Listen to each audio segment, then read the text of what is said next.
ദൈവത്തിന് സ്തുതി. സങ്കീർത്തനം 27. യഹോവ എൻ്റെ വെളിച്ചവും എൻ്റെ രക്ഷയുമാകുന്നു, ഞാൻ ആരെ ഭയപ്പെടും? യഹോവ എൻ്റെ ജീവൻ്റെ ബലം, ഞാൻ ആരെ പേടിക്കും?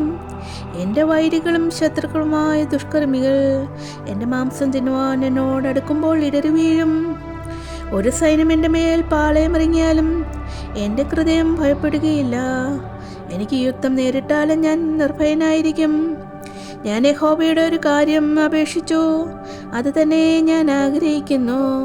യഹോവയുടെ മനോഹരത്വം കാണുവാനും അവൻ്റെ മന്ദിരത്തിൽ ധ്യാനിപ്പാനും എൻ്റെ ആയുഷ്കാലമൊക്കെയും ഞാൻ യഹോവയുടെ ആലയത്തിൽ പാർക്കേണ്ടതിന് തന്നെ.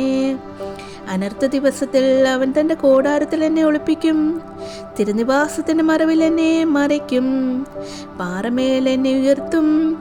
ഇപ്പോൾ എൻ്റെ ചുറ്റുമുള്ള ശത്രുക്കളുടെ മേൽ എൻ്റെ തല ഉയരും. ഞാൻ അവൻ്റെ കൂടാരത്തിൽ ജയഘോഷയാഗങ്ങളെ അർപ്പിക്കും. ഞാൻ യഹോവയ്ക്ക് പാടി കീർത്തനം ചെയ്യും. യഹോവേ, ഞാൻ ഉറക്കെ നിലവിളിക്കുമ്പോൾ കേൾക്കണമേ. എന്നോട് കൃപ ചെയ്തു എനിക്ക് ഉത്തരമല്ലണമേ. എൻ്റെ മുഖം അന്വേഷിപ്പീൻ എന്ന് നിങ്ങൾ നിന്നും കൽപ്പന വന്നു എന്ന് എൻ്റെ ഹൃദയം പറയും. യഹോവേ, ഞാൻ നിന്റെ മുഖം അന്വേഷിക്കുന്നു.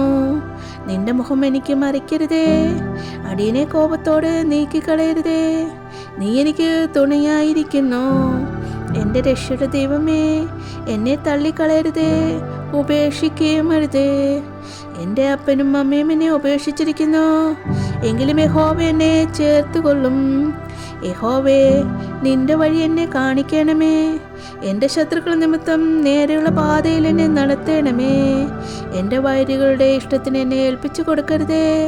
കള്ളസാക്ഷികളും ക്രൂരത്വവും നിശ്വസിക്കുന്നവരും എന്നോട് എതിർത്ത് നിൽക്കുന്നു. ഞാൻ ജീവനുള്ളവരുടെ ദേശത്ത് യഹോവയുടെ നന്മ കാണുമെന്ന് വിശ്വസിച്ചില്ലെങ്കിൽ കഷ്ടം.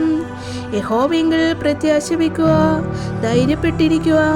നിന്റെ ഹൃദയം ഉറച്ചിരിക്കട്ടെ, അതേ യഹോവയിൽ പ്രത്യാശ വയ്ക്കുക.